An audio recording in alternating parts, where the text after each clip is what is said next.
ఉండి నియోజకవర్గంలో గత సంవత్సరన్నర కాలంగా ఇళ్లు కూల్చివేతకి నిరసనగా విజయవాడలో కొన్ని ప్రజా సంఘాల ఆధ్వర్యంలో రౌండ్ టేబుల్ సమావేశం జరిగింది. ఆ రౌండ్ టేబుల్ సమావేశానికి ఉండి నియోజకవర్గంలోని ఇళ్లు కోల్పోయిన బాధితులు కూడా, ముఖ్యంగా మహిళలు, ఆ రౌండ్ టేబుల్ సమావేశంలో పాల్గొని వారి యొక్క ఆవేదనని అక్కడ వెలిపుచ్చడం జరిగింది. మీడియా వారికి కూడా వారు వాయిస్ ఇవ్వడం జరిగింది. డిప్యూటీ స్పీకర్ రఘురామకృష్ణరాజు గారు ప్రజలకి క్లారిఫికేషన్ పేరుతోటి ఒక ప్రకటన విడుదల చేశారు. అంటే 1% ప్రజానీకమైన అపార్థం చేసుకోకూడదనే ఉద్దేశంతో ఆ ప్రకటన విడుదల చేస్తున్నట్టుగా చెప్పారు. కానీ ఆయన చెప్తున్నటువంటి ఏవైతే ఆ ప్రకటనలో ఉన్న విషయాలు ఉన్నాయో అన్ని అవాస్తవాలు, అసత్యాలు తప్ప ఏది నిజం అనుకున్నప్పుడు ఆయన ఇళ్ళు కూల్చివేత మేము ఎందుకు చేస్తున్నామంటే ఈ ఇళ్ల వల్ల కాలువలు కలుషితమైపోతున్నాయి, బోధులు కలుషితమైపోతున్నాయి, చెరువులు కలుషితమైపోతున్నాయి, ప్రజల ఆరోగ్యం పాడైపోతుందని చెప్పేసి అని చెప్పారు. ఇది నిజమా? వీళ్ళు కనీసం 50 ఏళ్ళ నుంచి 70-80 సంవత్సరాల నుంచి పేదలు ప్రభుత్వ భూముల్లో నివాసం ఉంటున్నారు. మరి ఎప్పుడు లేని కలుషితం ఇప్పుడు ఎలా వచ్చింది? మరి కలుషితం అయిపోతున్నట్టుగా ఏ ల్యాబ్ నిర్ధారణలో తేల్చారు? ఏ అధికార యంత్రాంగం ఇది నిర్ధారించింది? అంటే వాస్తవం చెప్పాలంటే కలుషితం పశ్చిమ గోదావరి జిల్లాలో విజయేశ్వరం దగ్గర నుంచి చివరి గ్రామం వరకు ఏ నీళ్ల వల్ల, ఏ వ్యర్థ జలాలు పంట కాలువల్లోకి, బోధుల్లోకి రావడం వల్ల ఇవాళ కలుషితమైపోతున్నాయి.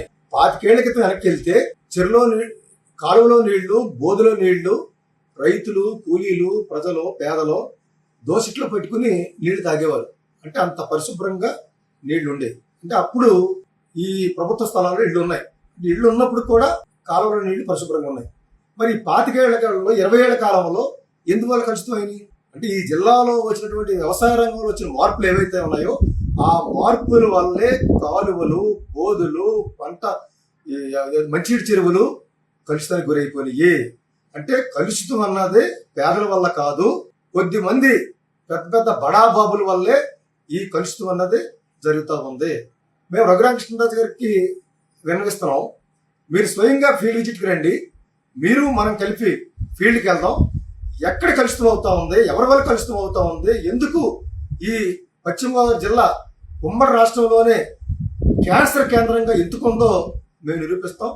మీరు అటువంటి కాలుష్యాన్ని అరికట్టగలరా అని చెప్పేసి మేము ప్రశ్నిస్తా ఉన్నాం. డిప్యూటీ స్పీకర్ గారు చెప్తున్నటువంటిది కలుషితం పేదల వల్ల అన్నది కరెక్ట్ కాదు, ఇది పెద్దల వల్లే కలుషితం జరుగుతూ ఉంది. కానీ మీరు వాళ్ళ మీద ముందుకెళ్ళటం కోసం మీరు సిద్ధంగా లేరు. ఇది నెంబర్ 1 పాయింట్.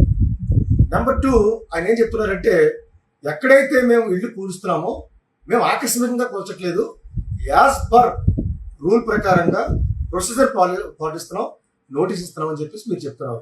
అంటే 70 ఏళ్ళకి నుంచి 80 ఏళ్ళ నుంచి అక్కడ కాపురం ఉంటా ఉంటే మీరు 3 మాసాల కాలంలో వెంటనే నోటీసులు ఇచ్చేస్తా ఉంటే ఆ నోటీసులు పట్టుకుని ఇల్లు తీసుకెళ్ళి కొంచెం పెట్టేసుకోగలుగుతారా? లేకపోతే ఇల్లు కూల్చేసుకుని ఇంకొక ఇల్లు కట్టేసుకోగలుగుతారా? పేదవాడు ఒక్కసారి ఇల్లు కట్టుకోవడమే జీవితంలో చాలా కష్టమైన పని.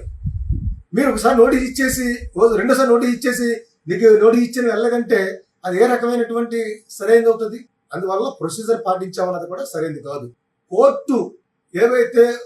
కోర్టు నిర్ణయాన్ని కూడా మేము పాటించే విధంగా మేము చేస్తామని చెప్పారు. ఇప్పుడు ఉణుదురు తీసుకుందాం. ఉణుదురు గ్రామంలో, మీ అత్తవారి గ్రామంలో కోర్టు ఏమి ఇళ్ళు తొలగించండి అని ఎక్కడ చెప్పలేదు. మీరు ప్రొసీడింగ్స్ ఫాలో అవ్వండి అని చెప్పింది. అంటే ప్రొసీడింగ్స్ ఫాలో అవడం అంటే నోటీసులు ఇచ్చేసి ఇళ్ళు కూల్చేయడమా? ప్రొసీడింగ్స్ ఫాలో అవడం అంటే వాళ్ళకి ప్రత్యామ్నాయ ఏర్పాట్లు చేయాలని చెప్పేసి చెప్పడం దాని అర్థం. ఇక్కడ మనం 3వ పాయింట్ ప్రత్యామ్నాయానికి సంబంధించి చెప్తాం. మీరు ప్రజలందరి ముందు కూడా మీరు ఏం చెప్పదలుచుకున్నారో, మేము వీళ్ళకి చక్కటి ప్రత్యామ్నాయ ఏర్పాట్లు చేస్తున్నాం, మేము ఎక్కడ కూడా లోడ్ చేయట్లేదు, అన్ని ఏర్పాట్లు చేస్తున్నాం అని చెప్పి మీరు ప్రజలకి ఒక తప్పుడు వాయిస్ని మీరు పంపిస్తున్నారు. మేము నిరూపిస్తాం, ఈ సంవత్సరాల కాలంలో ఎక్కడైతే కూల్చివేయబడ్డా ఉన్నాయో మీరు ఎక్కడ ప్రత్యామ్నాయాన్ని, సరైన ప్రత్యామ్నాయాన్ని మీరు చూపలేదు. మీకు కూటమి ప్రభుత్వం ఏం హామీ ఇచ్చింది? మేము అధికారులకు వస్తే ప్రభుత్వ స్థలాల్లో నివసిస్తున్న వారికి 2019 నాటికి ఉన్న వారికి మేము పట్టా ఇస్తామని చెప్పారు. కూటమి హామీ ప్రకారం అయితే మీరు పట్టా ఇవ్వాలి వీళ్ళందరికీ. ఒకవేళ పట్టా ఇవ్వలేని పక్షంలో వాళ్ళ జోలికి వెళ్ళకూడదు. కానీ మీరు చేసింది ఏంటి? పట్టా ఇవ్వకపోగా ఇళ్ళు కూల్చుతాకొచ్చారు. మీరు మరో హామీ ఇచ్చారు, గ్రామీణ ప్రాంతంలో 3 సెంట్లు ఇళ్ల స్థలం ఇస్తామని చెప్పారు. కానీ మీరు అన్ని చోట్ల మీరు ప్రత్యామ్నాయ స్థలాలు ఇవ్వలేదు. ఇంకా చాలా చోట్ల మీరు ఏఎస్ఆర్ నగర్లో కూడా ప్రత్యామ్నాయం కూడా చూపించకుండా రోడ్ల మీద ఉన్న జనం ఉన్నారు. మీరు కొన్ని చోట్ల ప్రత్యామ్నాయం ఇచ్చారు. ఎంత ఇచ్చారు? మీరు సెంటున్నర ఇచ్చారు. సెంటున్నర విషయంలో గతంలో మీరు ఏ కామెంట్ చేశారు అంటే మీ కూటమి నాయకులు బాత్రూమ్ కట్టుకోవడం కూడా సరిపోదని చెప్పేసి గత ప్రభుత్వం మీద మీరు ఆరోపించారు. మరి ఇప్పుడు మీరు కొత్తగా స్థలాలు సేకరించి ఇటువంటి బాధితులకి 3 సెంట్లు స్థలాలు ఇవ్వాలి మీ కూటమి ప్రకారంగా. మీరు ఎంత ఇస్తున్నారు? సెంటున్నర ఇస్తున్నారు. ఇక్కడ కూడా మీరు అన్యాయం చేశారు. ఇది సరైనది కాదు. మరి ఈ సెంటున్నర కూడా ల్యాండ్ ఫిల్లింగ్ చేశారా? మీరు ఉండిదరికి తీసుకుందాం 6-7 అడుగులు పూడిస్తే తప్ప అక్కడ ఇల్లు నిర్మాణం చేసుకోలేరు. మరి మీరు ఈ రకంగా చేసి మేము ప్రత్యామ్నాయం చూపించేసాం అంటే ఎలా సాధ్యం అవుతుంది? ఇక్కడ 5 లక్షల రూపాయలు, 10 లక్షల రూపాయలు, 20 లక్షల రూపాయలు అప్పులు చేసుకుని శ్రమ తోడ్చి రూపాయి కష్టపడి సంపాదించిన డబ్బులు ఇల్లు కట్టుకున్నారు. ఇది కూల్చేశారు. ఇది కూల్చేస్తే మీరు అక్కడ సెంటున్నర గొయ్యి ఇచ్చారని చెప్పేసి అందులోకి ఇల్లు కట్టేసుకోగలుగుతారండి. అంటే ఇక్కడే మేము ప్రధానికంగా విజ్ఞప్తి చేస్తున్నాం. అసలు ఎక్కడైనా ఇల్లు కూల్చాలన్నది ఎవరు నిర్ణయిస్తారు? అంటే ఒక ఎమ్మెల్యే ఇల్లు కూల్చాలని చెప్పేసి ఆయన నిర్ణయం చేసి ఆయన పడగొట్టేస్తారా? అది ఎమ్మెల్యేకి ఇల్లు కూలగొట్టే అధికారం ఎక్కడైనా ఉందా? ఎక్కడా కూడా ఎమ్మెల్యేకి ఇల్లు కూలగొట్టే అధికారం లేదు. మరి ఎవరు నిర్ధారించాలి? ఇది ఒక స్టేట్ పాలసీగా రావాలి. అసలు ఇల్లు కూల్చాలా లేదా ముందు ఫస్ట్ పాయింట్ ఏంటంటే ఇల్లు కూల్చాలా లేదా, అక్కడ డెవలప్మెంట్ యాక్టివిటీ ఏంటి, ఇవన్నీ కూడా పరిశీలించాలి. జిల్లా యంత్రాంగం కూడా ఒక నిర్ధారణకు వచ్చి ఒక నిర్ణయానికి వచ్చిన తర్వాతే ఇల్లు కూల్చాలి లేదని నిర్ణయించాలి. ఒక ఇల్లు కూల్చాల్సి వచ్చింది సమాజ హితం కోసం, ప్రజల కోసం అనుకున్నప్పుడు అప్పుడు ఏం చేయాలి? వాళ్ళకి ప్రత్యామ్నాయంగా స్థల సేకరణ చేసి ల్యాండ్ ఫిల్లింగ్ చేసి మౌలిక సౌకర్యాలు ఏర్పాటు చేసి ఇల్లు నిర్మించి అప్పుడు ఇక్కడి నుంచి అక్కడ వెకేట్ చేయాలి తప్ప మీరు నిర్దాక్షిణ్యంగా కూలగొట్టేసి వాళ్ళని రోడ్డు పడేస్తే వాళ్ళు ఎలా బతుకుతారు? ఉనిదురే తీసుకోండి. 80 ఏళ్లలో 2 కుటుంబాల్లో గర్భిణీ స్త్రీలు ఉన్నారు. అమ్మగారింటికి పురుడు పోసుకోవడానికి వచ్చారు, ఇల్లు కూల్చేశారు. మరి ఇల్లు కూల్చేస్తే వాళ్ళ ఎక్కడికి వెళ్ళే అవకాశం లేక అదే చెట్టు కింద బరకాలు వేసుకుని అక్కడ మంచాలు వేసుకుని పడుకుని అక్కడే వండుకుని తింటున్నారు. మరి ఇది ఏమి ప్రత్యామ్నాయం చూపించినట్టు?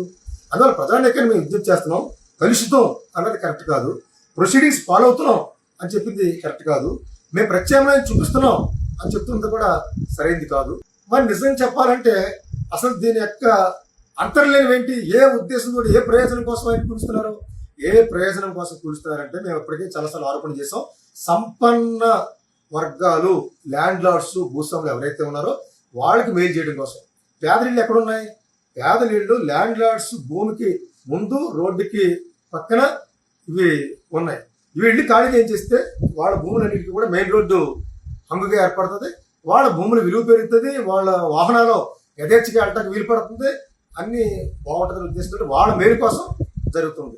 నిజంగా మీరు నిష్పక్షపాతంగా ఉండేవాళ్ళు అయితే ఉణుదూరులోనే మేము ఆరోపించాం, వీడియోలు తీసాం, మీకు ఫోటోలు కూడా పెట్టాం.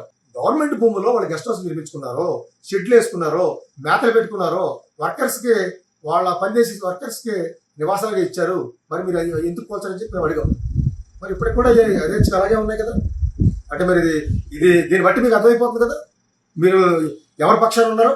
మీరు ఉణుదూరులోనే రాజు గారిది మేము పరిశీలించాం. అది ప్రభుత్వ భూమి కాదు, 99 సంవత్సరాల లీజ్ అని చెప్పి చెప్తున్నారు. 99 సంవత్సరాల లీజ్ అంటే ఏ లీజు? ఎవరికి ఇచ్చారు లీజు? ఎవరిచ్చారు లీజ్? అది ఒకవేళ పొందితే ట్రీ పట్టా లీజులు మీరు పొందారు. అసలు ట్రీ పట్టా లీజులు కూడా పేదవాళ్ళకి ఇవ్వాలి తప్ప సంపన్న వర్గాలకి ఏంటి? అంటే సంపన్న వర్గాలు మీ సొంత భూముల్లో ఫలసాయం మీరు పొందుతారు. ఎలాగా మీకు హక్కు ఉంది, కాదంటారు ఎవరు కూడా. ప్రభుత్వ భూములో ఉన్నటువంటి ఫలసాయాన్ని కూడా మీరే పొందుతారా? అంటే కొబ్బరి చెట్లు ఫలసాయాన్ని పేదలు అనుభవించకూడదా? పేదలు అనుభవించడం వల్ల కదా దేశం ముందుకెళ్తుంది. వాళ్ళకు కూడా ఆదాయాలు రావాలి కదా. అందువల్ల మీరు ట్రీ పట్టా పొంది ఆ ట్రీ పట్టాతో పాటుగా ఆ ల్యాండ్ లో కూడా మీరు పక్క భవనాలు ఎలా నిర్మిస్తారు, షెడ్లు ఎలా వేసుకుంటారు, గెస్ట్ హౌస్ ఎలా నిర్మిస్తారు? అంటే మీరు వీళ్ళకి కూల్చేస్తున్నారు, అవి మాత్రం భద్రంగా ఉంచుతున్నారు. అంటే ఇక్కడ ఎమ్మెల్యే గారు ఏవైతే 3-4 పాయింట్లు చెప్పారో ఇవన్నీ కూడా సరైనది కాదు, అసత్యాలు, అవాస్తవాలని చెప్పేసి ప్రజానీకానికి విజ్ఞప్తి చేస్తున్నాం. ఈయన వాళ్ళకి మేలు చేయడం కోసమే ఈ రకంగా ఈ కూల్చివేతలు జరుగుతూ ఉన్నాయి. అందువల్ల ఎప్పటికైనా సరే ఎమ్మెల్యే గారిని ఈ కూల్చివేతలు ఆపాలి అని మేము విజ్ఞప్తి చేస్తా ఉన్నాం. అలాగే నిజంగా మీరు ప్రజల ఆరోగ్యము కలుషితం అరికట్టాలంటే మనం ఫీల్డ్ విజిట్కి వెళ్దాం. ఫీల్డ్ విజిట్ చేసి ఎవరి వల్ల కలుషితం అవుతుందో మనం పరిశీలించి ఆ కలుషితాలు అరికట్టేయడంతో మనందరం కూడా కృషి చేద్దామని చెప్పేసి ఈ సందర్భంగా ఎమ్మెల్యే గారికి విజ్ఞప్తి చేస్తా ఉన్నాం.